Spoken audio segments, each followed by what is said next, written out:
നമസ്കാരം, ഞാൻ ഡോക്ടർ അനുപമ ശ്രീനാഥ്. നമ്മുടെ നാട്ടിലിപ്പം മഞ്ഞപ്പിത്തം പടർന്ന് പിടിച്ചുകൊണ്ടിരിക്കുന്ന ഒരു കാലമാണ്. ഒരുപാട് കേസുകൾ റിപ്പോർട്ട് ചെയ്യുന്നുണ്ട്, ഒരുപാട് മരണങ്ങൾ റിപ്പോർട്ട് ചെയ്യപ്പെടുന്നുണ്ട്. അപ്പോൾ ഒരു അസുഖം വന്നിട്ട് നമ്മൾ അതിനെ ചികിത്സിക്കുന്നതിനേക്കാൾ അതിനെ നമ്മൾക്ക് എങ്ങനെ പ്രതിരോധിക്കാം, എങ്ങനെ അത് വരാതെ തടയാം എന്നുള്ളത് അറിഞ്ഞിരിക്കണം. ഇപ്പം മഞ്ഞപ്പിത്തത്തിനുള്ള പ്രതിരോധ മാർഗ്ഗങ്ങൾ എന്തൊക്കെയാണ്? തിളപ്പിച്ചാറിയ വെള്ളം മാത്രം കുടിക്കാൻ ശ്രദ്ധിക്കുക. നമ്മൾ പുറത്ത് പോയാലും ജ്യൂസുകളും തിളപ്പിക്കാത്ത വെള്ളവും ഒക്കെ കുടിക്കുന്നത് ഒഴിവാക്കുക.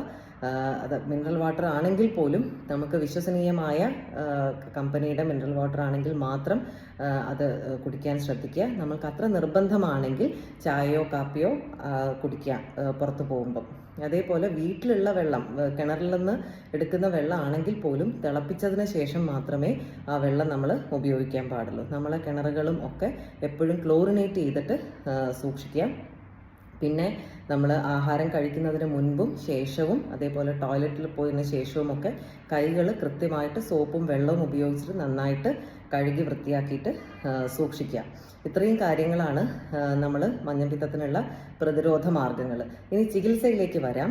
നമ്മൾ മഞ്ഞപ്പിത്തം വന്നു കഴിഞ്ഞാൽ ആയുർവേദ ചികിത്സ ചെയ്യാനാണ് താല്പര്യപ്പെടുന്നതെങ്കിൽ തീർച്ചയായിട്ടും ഒരു അംഗീകൃത ആയുർവേദ ഡോക്ടറെ മാത്രം സമീപിക്കാൻ ശ്രദ്ധിക്കുക. കാരണം ഒരുപാട് വ്യാജ പ്രചരണങ്ങൾ ഈ മഞ്ഞപ്പിത്ത ചികിത്സയെക്കുറിച്ച് ഇപ്പോൾ വരുന്നുണ്ട്.